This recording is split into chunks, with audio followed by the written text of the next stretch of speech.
realizing what you are, then the question is entirely different. The question what to do. Because one realizes what one is. One is confused as the world is. One lives in contradiction, in division, as the world is.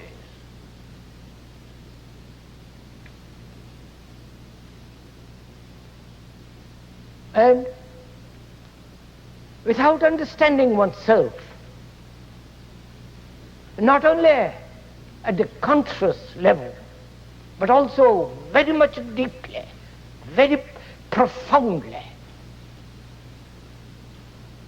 unless there is this understanding,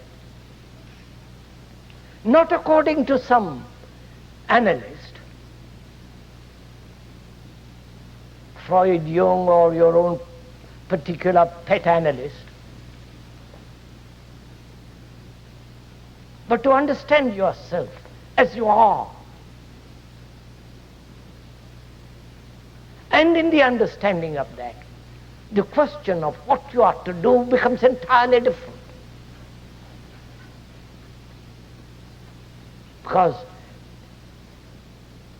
now you are putting the question in relation to the world as though it was something outside of you.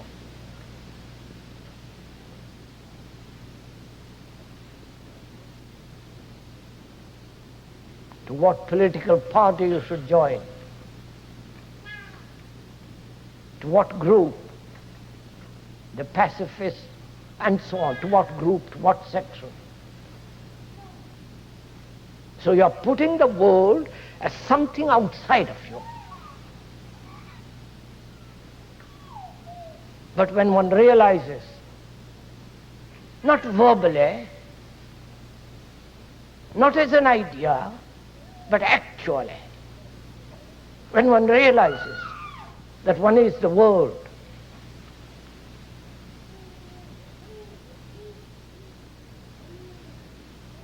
and one's responsibility to the world is the responsibility of understanding yourself so completely.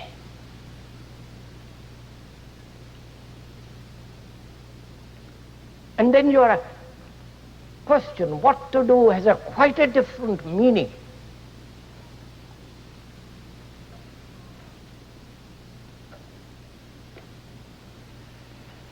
So the question is,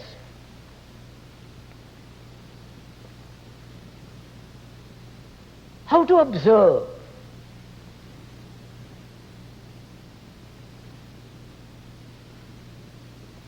How to observe oneself. Oneself being the total human being.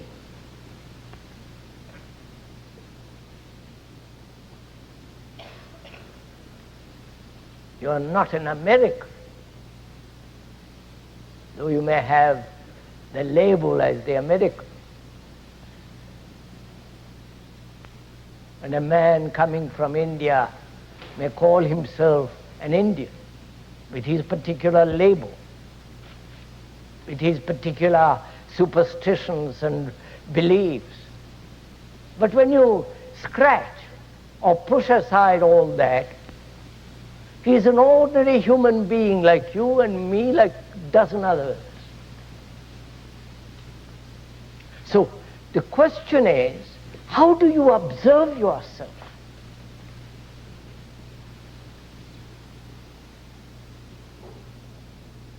Because without knowing yourself, who is the world, not an individual. The word individual means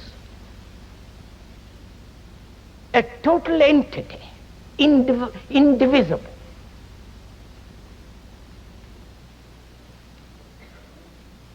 An individual means a human being in whom there is no contradiction, no division, no separation, is a total unit, harmonious unit. That word, the individual, means that. Indivisible. So you're not you're not individuals, you're all broken up. Contradictory in yourself.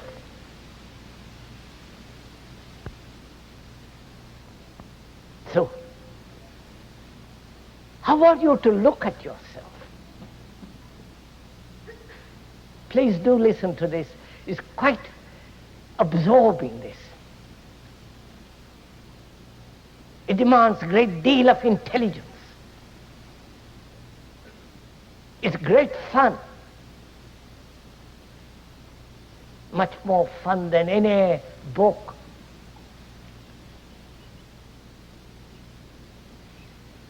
Than any religious entertainment.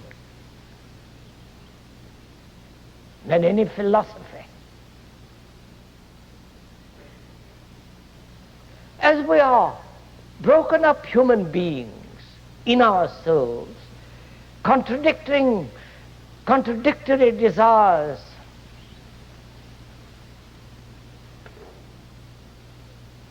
feeling inferior or superior, being afraid,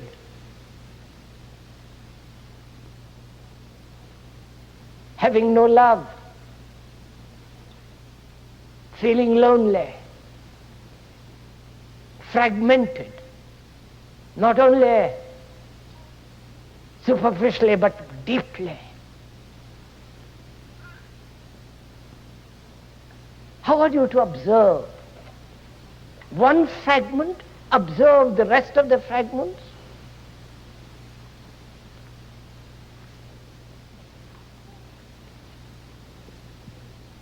One becoming the censor, the examiner, the observer, watching over the rest of the fragments. And what gives him the authority over the other fragments?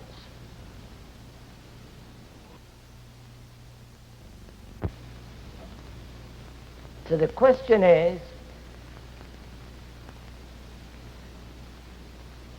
who is the observer? And who is the censor that says, this I will do, this I won't do. This is right and this is wrong.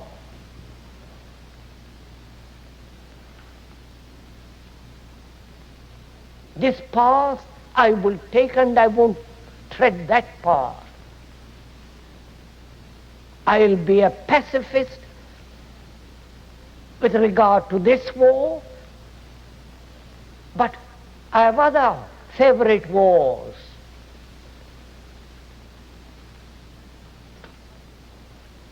I will follow this leader and not that leader. I believe in this and not in that. I will hold this prejudice and reject that. Knowing, if you have observed yourself, that you are a fragmented human being.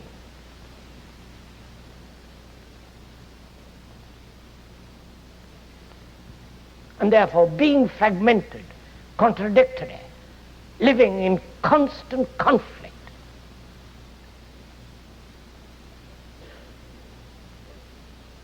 and knowing this conflict, one fragment of this many, many fragments takes charge, becomes the authority, the censor, and his observation must inevitably be contradictory.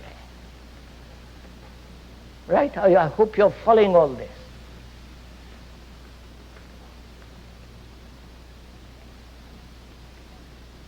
If one fragment, one part of you